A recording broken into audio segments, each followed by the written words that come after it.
تم نے کس کی اجازت سے میرے گھر میں قدم رکھا، وہ بھی میری غیر موجودگی میں؟ وہ اس افتاد پر تیار نہ تھی۔ ایک جھٹکے سے اس کا ہاتھ اس کی کمر کے پیچھے گیا تھا اور دوسرے ہاتھ سے اس کا منہ دبوچے ہوئے تھا۔ میں خود نہیں گئی تھی، مجھے تائی امی نے بلایا تھا، انہیں مدد کی ضرورت تھی، اس سے بولا بھی نہیں جا رہا تھا۔ چلو مان لیا انہیں مدد کی ضرورت تھی، لیکن تمہیں کس نے کہا تھا کہ مہمانوں کے سامنے آؤ؟ میں ان کے سامنے نہیں آئی تھی، میں کچن میں تھی۔ اچھا، انہیں الہام ہوا تھا کہ درفشا ابھی بھی کچن میں ہے؟ میں نہیں جانتی، مجھے درد ہو رہا ہے، وہ رو دینے کو تھی۔ مانا کہ وہ لوگ نہیں جانتے تھے، لیکن تم تو جانتی تھی نا کہ تمہارا نکاح ہو چکا ہے۔ اس کی گرفت اس کے بازوؤں پر اور بھی سخت ہوئی تھی اور آنکھیں سرخ انگارا۔ کیا آپ مانتے ہیں اس نکاح کو؟ پتہ نہیں اس میں اتنی ہمت کہاں سے آ گئی تھی، لیکن مقابل کو 2 منٹ چپ رہنے پر مجبور کر گئی تھی۔ وہ اپنی زبان کا استعمال اتنا ہی کیا کرو جتنا کہا جائے۔ وہ اس کا منہ جھٹک کر کمرے سے جا چکا تھا۔ حیدر لغاری اور آصفہ بیگم کے 2 بیٹے تھے، احمد لغاری اور نعمان لغاری۔ احمد لغاری بڑے ہونے کے ساتھ ساتھ سمجھدار بھی تھے۔ ان کی شادی اپنی خالہ زاد آمنہ بیگم سے ہوئی تھی۔ انہوں نے اپنے والد کے بزنس میں ان کا ہاتھ بٹایا۔ اللہ تعالیٰ نے انہیں 3 اولادوں سے نوازا۔ بڑا بیٹا سبحان، 2 سال چھوٹا احان اور 3 سال چھوٹی مہین۔ آمنہ بیگم اپنے دیور نعمان لغاری کی شادی اپنی بہن فرزانہ سے کروانا چاہتی تھی، لیکن نعمان لغاری نے اپنی پسند کی شادی رابعہ بیگم سے کی، جو کہ ان کی کلاس فیلو تھی۔ انہیں پسند کی شادی پر گھر سے نکال دیا گیا اور یہ فیصلہ حیدر لغاری کا تھا۔ 4 سال کے بعد نعمان لغاری کو اپنی والدہ کی وفات کی خبر ملی تو وہ واپس لغاری ہاؤس آ گئے۔ لغاری صاحب کو بیٹے کی ابتر حالت دیکھ کر بہت ترس آیا اور اپنے فیصلے پر پچھتاوا بھی ہوا جو انہوں نے 4 سال پہلے کیا تھا، کیونکہ ان کی حالت ان 4 سالوں میں کسی بیمار مریض کی طرح ہو گئی تھی۔ حیدر لغاری نے انہیں پھر سے لغاری ہاؤس میں رہنے کی اجازت دے دی۔ 2 سال پہلے لغاری ہاؤس میں رہے، لیکن جب انہیں اپنی بھابھی آمنہ بیگم کا رویہ اپنی بیگم سے ٹھیک نہ لگا تو انہوں نے علیحدہ گھر میں رہنے کا فیصلہ کیا، جو کہ لغاری صاحب نے بخوشی قبول کیا اور ان کا گھر لغاری ہاؤس کے ساتھ ہی تھا۔ جلدی نعمان صاحب کو بھی اللہ تعالیٰ نے ایک پیاری سی بیٹی سے نوازا، جس کا نام انہوں نے درفشاں رکھا تھا۔ وقت گزرتا چلا گیا۔ 10 سال کے بعد آہن لغاری کو یہ 8 سال کی بچی درفشاں سخت ناپسند تھی۔ اس کی وجہ آغا جان کا پیار تھا، جو درفشاں کے آنے سے آہن لغاری کی نظر میں کم ہو گیا تھا۔ سبحان بہت سنجیدہ اور کم گو تھا۔ مائیں درفشاں کی عمر تھی اور ان دونوں کی آپس میں خوب بنتی بھی تھی۔ زبان کی سنجیدہ طبیعت کی وجہ سے آہن کو ان دونوں کے ساتھ ہی رہنا پڑتا تھا اور انہی کے ساتھ کھیلنا کودنا پڑتا تھا۔ بچہ پارٹی جانتی تھی کہ نعمان صاحب کی طبیعت ٹھیک نہیں رہتی، لیکن انہیں ان کے مرض سے لا علم ہی رکھا گیا تھا اور اس کی خاص سزا درفشاں تھی، کیونکہ زری ایک بہت ہی حساس لڑکی تھی، دوسروں کے غم اور اپنے غم سمجھنے والی، کسی کو تکلیف میں دیکھ کر خود تکلیف محسوس کرنے والی۔ جب زری 14 سال کی ہوئی تو اسے اپنے باپ کی بیماری کا پتہ چلا کہ انہیں بلڈ کینسر ہے، اور اپنے والد کی بیماری نے زری کو خاموشی کرا دیا تھا۔ وہ سب سے گل مل کے رہنے والی بچی ایک دم خاموش ہو گئی تھی۔ 2 سال کے بعد نعمان لغاری دنیا سے جا چکے تھے، لیکن اپنی زندگی میں وہ زری کی زندگی کا بہت بڑا فیصلہ کر چکے تھے اور اس فیصلے سے زری کی زندگی تبدیل ہو چکی تھی۔ بابا جان، میں اپنی موت سے پہلے اپنی بیٹی کو کسی مضبوط رشتے میں باندھ دینا چاہتا ہوں۔ اگرچہ نعمان کی جان اپنی 16 سالہ بیٹی زری میں تھی، لیکن وہ اپنے بھتیجے آہن سے بھی بہت محبت کرتے تھے۔ تم ایسی باتیں کیوں کر رہے ہو؟ ابھی تمہیں جینا ہے، اپنے بچوں کی خوشیاں دیکھنی ہیں۔ نہیں بابا جان، اب موت مہلت نہیں دے گی مجھے۔ میں چاہتا ہوں کہ آپ میرے سامنے زری کا نکاح آہن سے کر دیں، لیکن تم جانتے ہو کہ آہن کی اور زری کی بالکل بھی نہیں بنتی۔ میرے خیال سے سبحان زری کے لیے بہترین آپشن ہے۔ بابا جان، جیسے آپ کی مرضی۔ لیکن قدرت کو تو کچھ اور ہی منظور تھا۔ 21 سالہ سبحان نے اپنی سے 5 سال چھوٹی زری کے لیے انکار کر دیا۔ وہ سمجھدار ضرور تھا، لیکن زری کو وہ اپنی بہن مانتا تھا اور اس کا کہنا تھا کہ مجھے ابھی اپنا کیریئر بنانا ہے۔ برخوردار، ہم تم سے یہ نہیں کہہ رہے کہ تم شادی کے بعد ہاتھ باندھ کر گھر بیٹھ جاؤ، ہم تم سے صرف نکاح کا کہہ رہے ہیں۔ آغا جان، میں آپ کی بہت عزت کرتا ہوں، لیکن مجھے آپ کا یہ فیصلہ نامنظور ہے، کیونکہ میں اپنی کلاس فیلو کو پسند کرتا ہوں۔ زری میرے لیے میری بہن کی طرح ہے۔ اس کے فیصلے سے گھر کا ہر فرد خاموش ہو گیا تھا، اور یہ بات 17 سالہ آہن کو شدت سے محسوس ہوئی تھی کہ اس کے جان سے پیارے آقا جان خاموش رہنے لگے، اور اس کے چاچو جن سے وہ بہت محبت کرتا تھا وہ بستر سے جا لگے تھے۔ وہ اس وقت ڈائننگ ٹیبل پر حیدر لغاری کے ساتھ احمد لغاری کی پوری فیملی موجود تھی۔ آقا جان، میں زری سے نکاح کرنا چاہتا ہوں۔ یہ بات آہن کی تھی۔ اس فیصلے نے سب کو حیران کر دیا تھا۔ نہیں، میں ایسا نہیں ہونے دے سکتی۔ مجھے اپنے بیٹے کی زندگی کا فیصلہ کرنے کا حق نہیں دیا گیا، لیکن اب میں یہ بالکل برداشت نہیں کر سکتی۔ آمنہ بیگم اپنے کمرے میں موجود احمد لغاری سے مخاطب تھیں۔ تمہیں کیا ہو گیا ہے آمنہ؟ تم نے دیکھا نہیں کہ تمہاری اتنا سمجھ بیٹے کی وجہ سے بابا جان کتنا خوش ہیں؟ آپ کو سب کی خوشی نظر آ رہی ہے، لیکن میری تکلیف نہیں۔ میں کیسے برداشت کر سکتی ہوں اس عورت کی بیٹی کو اپنے گھر میں، جس کی وجہ سے میری بہن کو کتنے دکھ جھیلنے پڑے ہیں؟ یہ کیسی باتیں کر رہی ہو تم؟ اور کیا تم نے ابھی تک اپنے دل میں بغض رکھا ہوا ہے؟ نہیں، میں یہ نہیں برداشت کر سکتی، اور ویسے بھی میں اپنی بہن کی بیٹی سمیہ کو اس گھر میں لانا چاہتی ہوں تاکہ میری بہن کی تکلیف کا کچھ ازالہ ہو سکے۔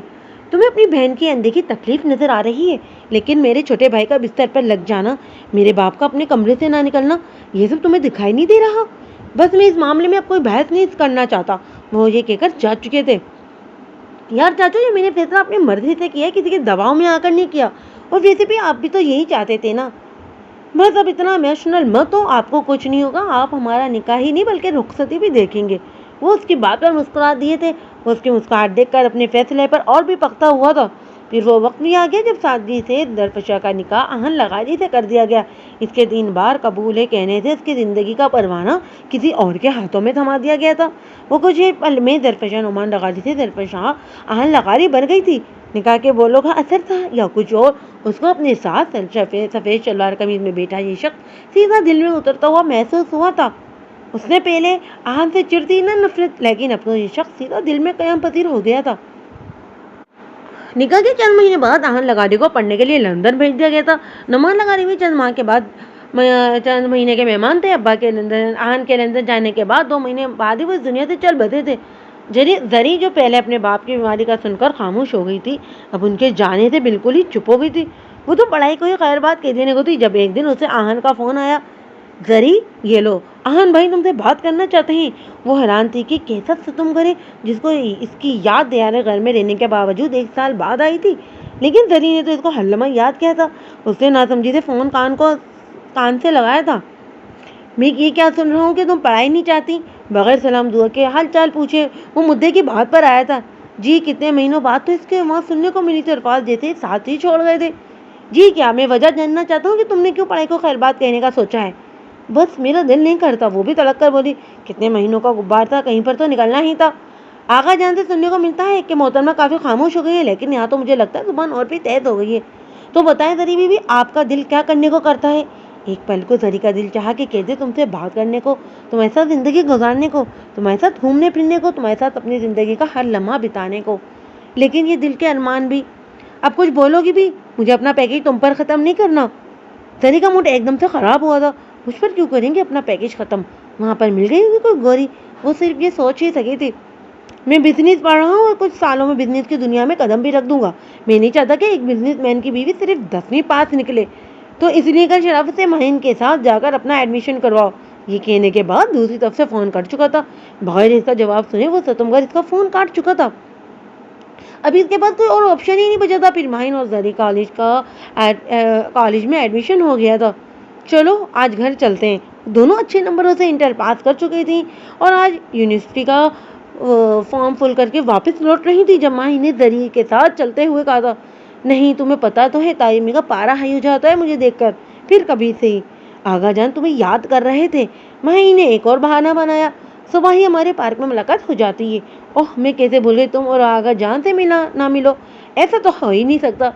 اچھا مجھے آج گھر پر بہت کام ہے اور امی کی طبیعت بھی ٹھیک نہیں رہتی۔ وہ اسے دروازے پر چھوڑ کر اپنے گھر کی طرف بڑھ گئی تھی۔ مجھے دعوت کی فائل 2 منٹ میں اپنی ٹیبل پر چاہیے۔ 2 منٹ۔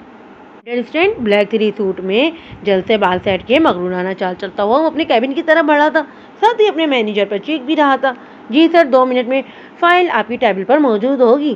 اس نے لندن میں ہی اپنا بزنس اسٹارٹ کر دیا تھا۔ اس کا پارٹنر اس کا بہترین دوست فہد تھا جس کا تعلق پاکستان سے ہی تھا۔ آج بھی اسے ابھی چیئر پر بیٹھے چند ہی پل گزرے تھے جب ایک نسوانی آواز اس کے کانوں سے ٹکرائی، آشی تم یہاں؟ یہ تھی عروشہ لندن میں رہنے کے باوجود ایک سلجھی ہوئی لڑکی اور ان لوگوں کی بہترین دوست۔ مجھے تمہیں اپنا دکھ بتانا ہے، وہ گدھا الو کا پٹھا تمہارا دوست فہد مجھے بنا بتائے پاکستان جا چکا ہے، تو تمہارا کیا خیال ہے کہ وہ تمہارے پلو سے بند کر بیٹھ جائے گا؟ میں نے ایسا بھی نہیں کہا۔ اچھا، دوست ہونے کے ناطے میری یہ ذمہ داری ہے کہ تمہیں اس بات سے آگاہ کرتا چلوں کہ جہاں پاکستانیوں کے فرض کی بات آ جائے تو وہ قربانی دینے سے بھی درغ نہیں کرتے۔ اچھا مجھے کوئی فلسفہ نہیں سننا، تم ابھی سے فون کرو اور کہو گے جلد سے جلد لندن واپس آئے، کیونکہ وہ میری کال بھی اٹینڈ نہیں کر رہا ہے۔ جب وہ اپنی محبوبہ کی کال نہیں اٹھا رہا تو میری کیسے اٹھائے گا؟ اس کی بات سنتے ہی وہ مسکرا دی، ڈرامے مت کرو اور جلدی سے اسے کال کرو، تمہارا کچھ نہیں ہو سکتا، جتنی تم ضدی ہو مجھے ڈر لگا رہتا ہے کہیں تمہیں کوئی نقصان نہ اٹھانا پڑ جائے۔ یہ کہتے ہی اس نے فون اٹھایا اور فہد کو کال ملائی۔ کال جا رہی تھی لیکن کوئی جواب موصول نہیں ہو رہا تھا۔ اب تمہارے سامنے ہے وہ موصوف، میری بھی کال نہیں اٹھا رہا. اچھا ٹھیک ہے, وقفے وقفے سے کرتے رہنا. اور کیا تمہارے آفس میں مہمانوں کو اس طرح سے ٹریٹ کیا جاتا ہے؟ مجھ سے کچھ کھانے پینے کا ہی پوچھ لو. آشی بیوی اپنے جملے کی درست کی کریں. مہمان تم جیسا نہیں ہوتا جو بن بلائے آ جائے. تم نہیں سمجھو گے, مہمان جو ہوتے ہیں نا بن بلائے ہی آتے ہیں. اور اب جلدی سے کافی کا آرڈر دو. وہ جانتا تھا کہ بھوکی ایسے نہیں مانے گی, اس لیے فون اٹھایا اور کافی کا آرڈر کیا. کیا آہن کی کال آئی؟ تم نے اس سے پوچھا کہ کب آ رہا ہے؟ وہ دونوں پارک میں چہل قدمی کر رہے تھے جب آغا جان نے ہمیشہ کی طرح ایک ہی موضوع چھیڑا. آغا جان, مجھے آپ کی سمجھ نہیں آتی, آپ بہتر جانتے ہیں اور مجھ سے, اور پھر بھی روز ہی ایک سوال کرتے ہیں. جو شخص مجھ سے بات کرنا پسند نہیں کرتا وہ مجھے کال کر کے کیوں بتائے گا کہ وہ کب آ رہا ہے کب نہیں؟ مجھے آج آپ بتا دیں کہ آپ اس سوال کے بدلے کیا جواب سننا پسند کرتے ہیں, تاکہ وہ میں آپ کو جواب دوں, تاکہ آپ روز روز ایک سوال نہ کریں مجھ سے.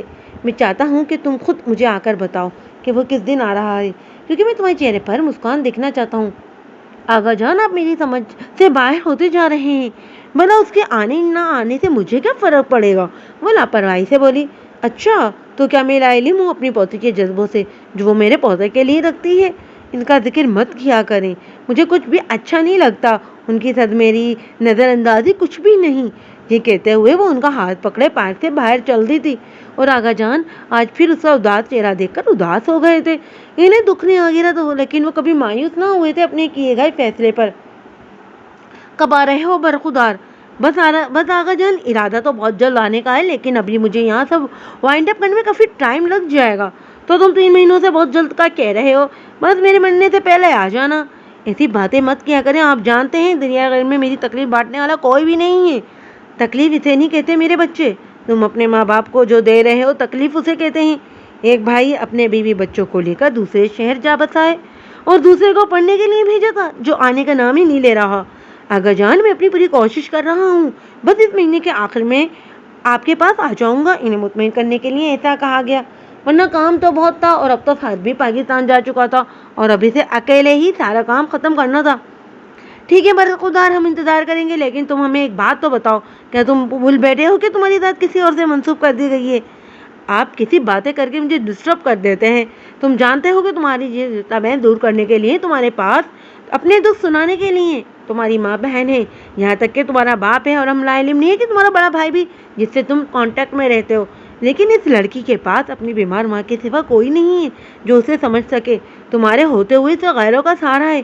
ایک وقت آئے گا جو وہ اتنا ٹوٹ چکی ہوگی, بکھر چکی ہوگی کہ اسے تمہاری طرف بھی نہیں رہے گی. اتنی لاپرواہی اچھی نہیں ہے. یہ کہتے ہی انہوں نے فون کر کے رکھ دیا تھا.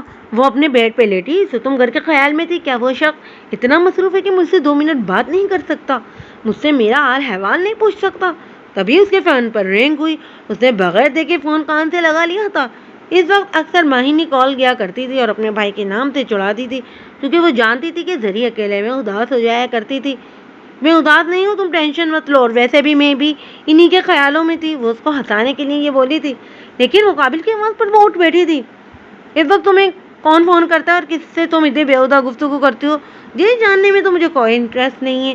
اس کو لگا کہ وہ اگلا سانس نہیں لے پائے گی. اس قدر زہر میں لپٹے ہوئے الفاظ جو سیدھا روح کو زخمی کر دے.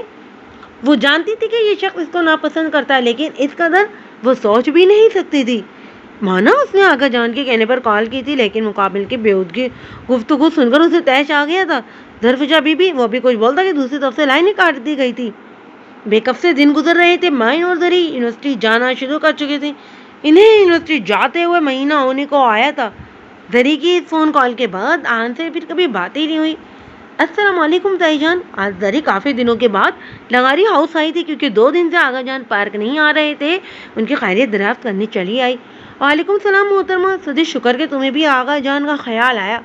ایسی بات نہیں ہے تائی جان, میں آنا چاہتی تھی, لیکن امی کی طبیعت خراب تھی, جس کی وجہ سے میں آ نہیں سکی. لائیے مجھے دے دیں, میں یہ کپڑے دھو دیتی ہوں. آمنہ بیگم کپڑوں کی مشین لگائی ہوئی تھی.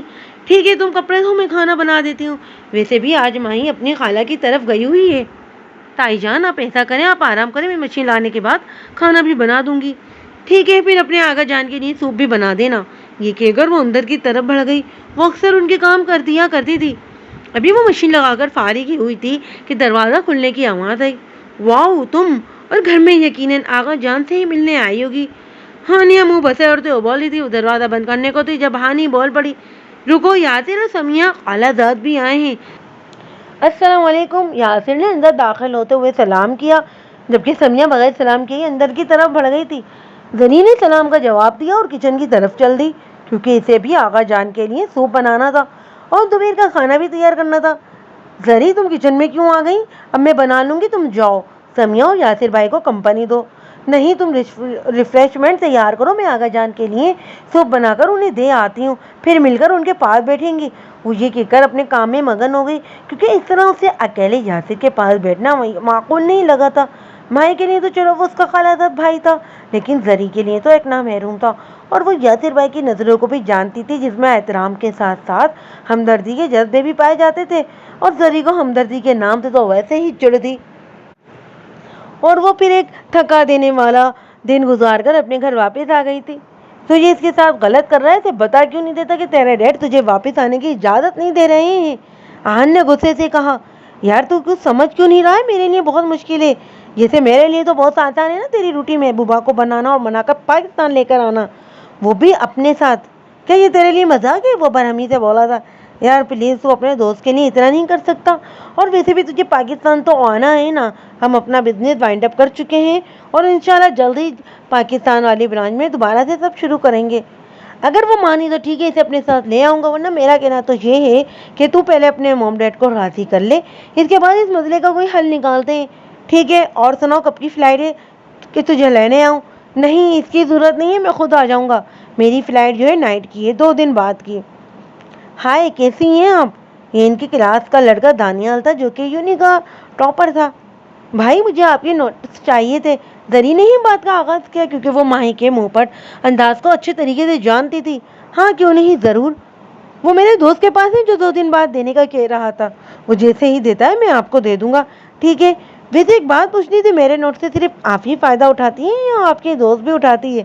ویسے مجھے نہیں لگتا کہ یہ کوئی فائدہ لیتی ہوں گی، وہ ہانیہ کی طرف دیکھ کر بولا تھا۔ آپ کو اس سے کیا، میں پڑھوں یا نہ پڑھوں، آپ اپنے نا کام سے کام رکھا کریں۔